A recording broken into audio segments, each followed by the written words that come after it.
이거 민영화를 가기 위한 사전 준비하는 거 아니냐. 공사가 적자가 무한정 누적되면 안 되기 때문에 요금에 반영을 시켜야 되겠다. 그래서 요금에 반영시키는데 수년에 걸쳐서 단계적으로 반영시킬 수밖에 없다. 국민 부담 때문에. 가격을 올리는 걸 갖고 문제 삼는 게 아니에요. 유류가나 도시가스 LNG 가격이 올라가면 당연히 도시값은 올라갈 수밖에 없어요.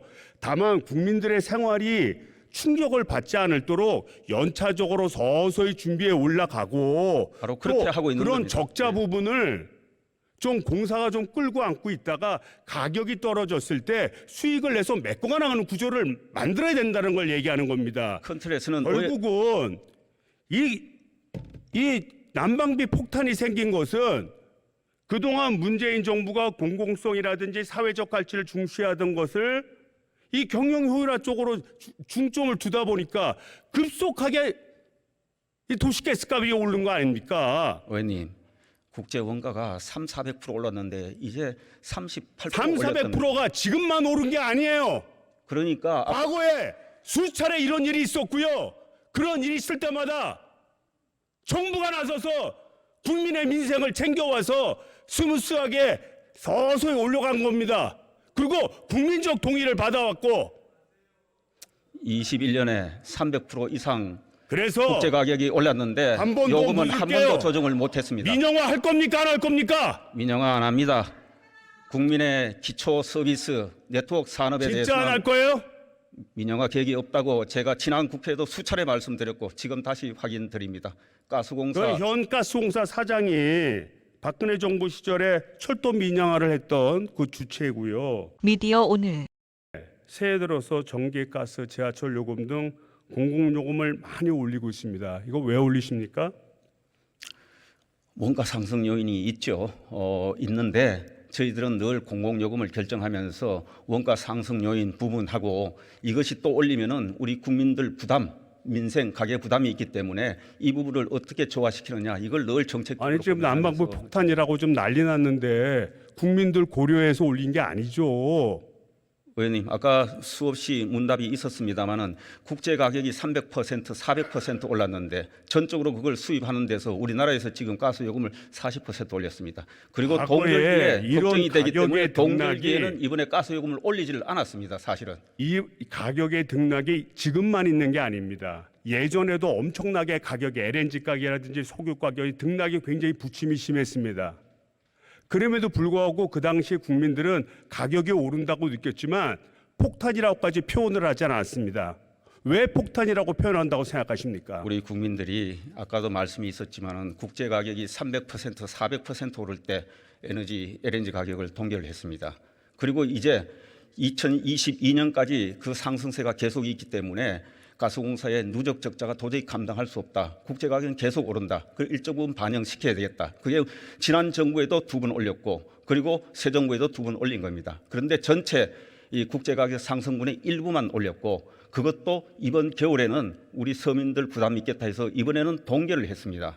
그런데 아시다시피 가격이 한 40% 1년간 오른 부분하고 아시다시피 12월이 유례없이 또 추운 때였습니다. 그래서 사용량이 또 되게 굉장히 늘었던 겁니다.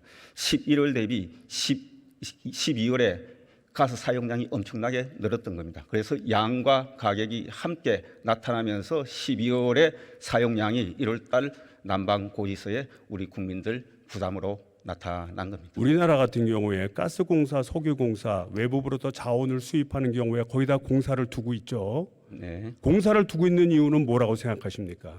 그러니까 공사니까 대주주가 국가고 정부니까 그 부분에 관해서 일단 경영이 우선 지속 가능해야 되겠다. 그런데 그에 대한 가격 결정은 역시 이 공사의 경영 건전성 부분하고 그다음에 국민 부담 그다음에 도입하는 국제 가격 이런 걸 종합적으로 보면서 저희들이 정책 고민을 하면서 그때그때 요금 결정을 한다. 그렇게 하기 위해서 만든 거죠. 그러니까 우리나라 같은 경우에는 자원이 나지 않는 나라다 보니까 외국으로부터 엄청난 자원을 수입하고 그 자원의 가격 변동이 생기면 그대로 우리 국가의 시장에 그대로 국민들에게 그대로 충격으로 가져다 줄 수 있습니다. 그래서 이거를 좀 완충하기 위해서 오를 때는 좀 덜 올리고 또 내릴 때는 덜 내려서 전체 부채를 관리하면서 가격의 안정화를 도모하기 위해서 이런 공사들을 만들었죠. 만들었어요, 안 만들었어요? 그러기 꼭 위해서. 그거를 위해서만 만든 건 아닌데 정책은 그것이 대체적으로 중요한 부분 중에 하나죠. 그렇게 갑니다. 그런데 제가 보니까 그 기재부가 공공기관 경영 평가를 하는데 사회적 가치의 공공성에 대한 배점을 낮추고 부채 등을 관리하는 재무성과 관련된 배점을 대폭 올렸죠. 네.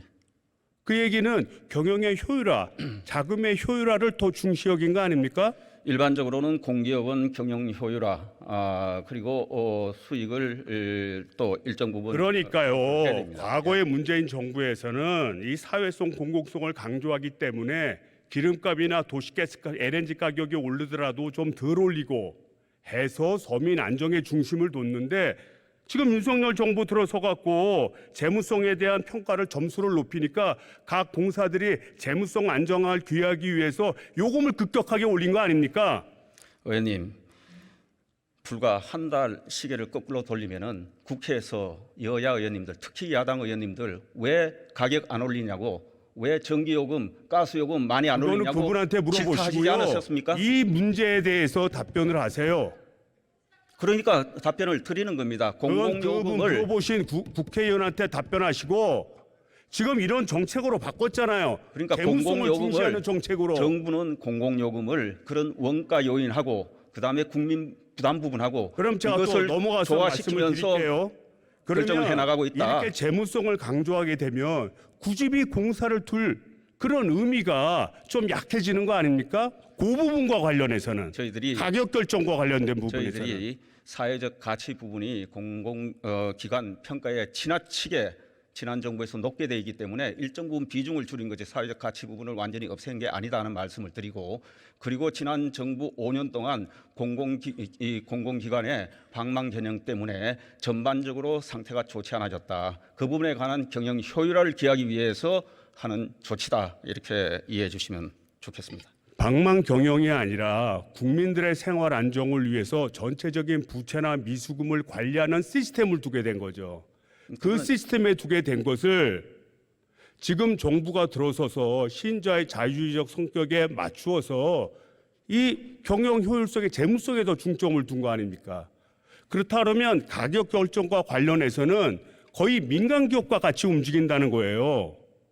의원님, 그래서 저희가 볼 때는 이거 민영화를 가기 위한 사전 준비하는 거 아니냐 의원님, 이렇게 판단할 수밖에 없습니다. 그동안 공공요금을 왜 정부가 억누르느냐고, 왜 한전 가스공사 적자를 이렇게 누적시키냐고 그렇게 많이 지적을 해주셨습니다. 저희들도 그걸 유념을 합니다. 공사가 적자가 무한정 누적되면 안 되기 때문에 요금에 반영을 시켜야 되겠다. 그래서 요금에 반영시키는데 수년에 걸쳐서 단계적으로 반영시킬 수밖에 없다. 국민 부담 때문에. 가격을 올리는 걸 갖고 문제 삼는 게 아니에요. 유류가나 도시가스, LNG 가격이 올라가면 당연히 도시값은 올라갈 수밖에 없어요.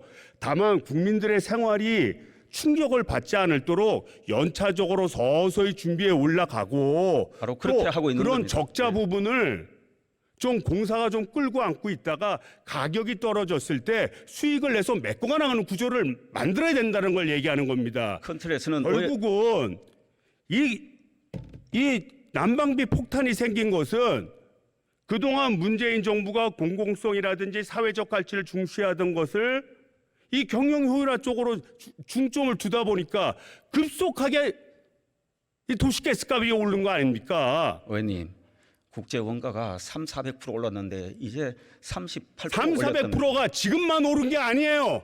그러니까 과거에 수차례 이런 일이 있었고요. 그런 일이 있을 때마다 정부가 나서서 국민의 민생을 챙겨와서 스무스하게 서서히 올라간 겁니다. 그리고 국민적 동의를 받아왔고 21년에 300% 이상 그래서 국제 가격이 올랐는데 한번 더 요금은 한 묻을게요. 번도 조정을 못했습니다. 민영화 할 겁니까 안 할 겁니까? 민영화 안 합니다. 국민의 기초 서비스 네트워크 산업에 진짜 안 할 대해서는 거예요? 민영화 계획이 없다고 제가 지난 국회에도 수차례 말씀드렸고 지금 다시 확인드립니다. 가스공사 그 현 가스공사 사장이 박근혜 정부 시절에 철도 민영화를 했던 그 주체고요. 또 사장 공모 당시 제출한 직무 수행 계획서에는 경영 효율화 방안을 적극적으로 추진하겠다 이렇게 답했습니다. 이거 가스공사 민영화하려는 그런 포서가에서 이런 사장님 임명한 거 아니에요? 공공기관 경영을 하시는 분들이 자기 기관의 경영 효율화를 하겠다고 이렇게 처명한 그거를 문제 제기하시면은 공공기관을 도대체 누가 어떻게 경영하라는 말씀이지요? 저는 당연히 하셔야 될 말씀을 하셨다. 이분의 이력이 겹치니까 그렇죠. 이분이 과거에 SRT를 만든 철도 민영화의 주역이기 때문에 그렇습니다. 제가 공공기관을 담당하고 있는 정책 책임자로서 공공기관 CEO가 누가 어떻게 임명되느냐, 제가 다시 한번 물을게요. 이거를 과거 다시 한번 정부하고 지금 물을게요. 대비하고 싶지도 않습니다. 민영화 계획 앞으로 확실히 없는 거죠? 민영화 가스공사 한전 지금도 일부 지분을 민간이 가지고 있습니다. 전체 경영권, 소유권 완전 넘기는 그런 민영화 하지 않습니다. 좋습니다. 자, 그런데 지금 이 정책을 바꿨단 말이에요. 경영 효율성에 방점을 두게 되니까 당연히 원유가라든지 또는 도시가스 값이 올라갈 거는 기정사실이에요. 그럼에도 불구하고 올해 예산 편성하면서 에너지 복지 예산을 400억이나 삭감을 했습니다. 그리고 가스용 물리고 고지서가 나오니까 이 서민들이 난리가 났고, 그러니까 부랴부랴 또 예비비 편성해서 지원하는 거, 이거 미리 예상하고 일관된 방향성을 가지고 가는 정책입니까? 아니면 땜빵질 정책입니까? 의원님, 에너지 바우처 등 관련해서 지난 추경 때도 예산을 정액을 했고, 금년에도 대상은 조정하면서 단가는 대폭 올려서 우리 국회에서 통과시켜 주셨습니다. 총액을 줄였잖아요. 그거는 대상을 조정을 한 겁니다. 코로나 이후에 코로나 때 했던 거하고 그 이후에 대상을 조정했다. 국회에서 통과시켜 주신 예산입니다. 지금에 있는 도시가스가 됐든 또는 원유가 됐든 이러한 문제는 우리 서민들과 직결되는 사안입니다. 그거를 저한테 부인하려고 하지 마시고 총괄적으로 어떠한 목표로 어떠한 범위로 관리할지에 대한 시스템을 강구를 하고 그거를 예측을 해서, 왜냐하면 도입하는 것 같은 경우에는 보통 장기 계약을 하니까 당장의 가격을 알면은 향후에 얼마나 부채가 쌓일지, 그러니까 도시가스를 얼마나 가격을 올려야 될지 예측이 가능합니다. 그거에 의해서 그때그때 플랜을 세워야 되지 않겠습니까? 네, 들어가세요. 잘 알겠고 또 그렇게 하고 많은 고민이 있다 하는 말씀을 끝으로 드립니다. 감사합니다.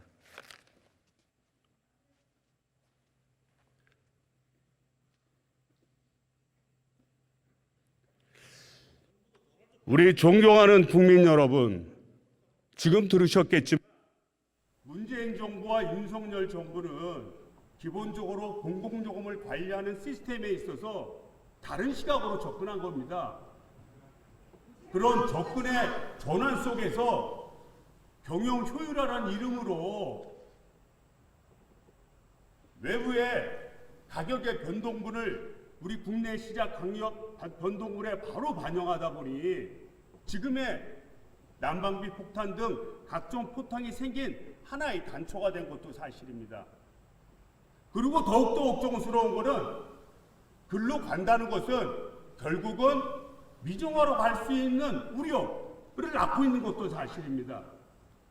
저를 비롯해서 우리 더불어민주당은 민영화로 가는 정책 확실히 맞고 우리 서민들이 활기차게 살 수 있는 대한민국을 만드는데 앞장서도록 하겠습니다. 감사합니다.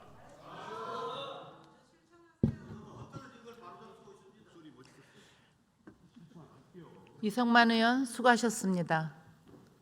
다음은 경남 창원 마산하프 출신의 국민의힘 최형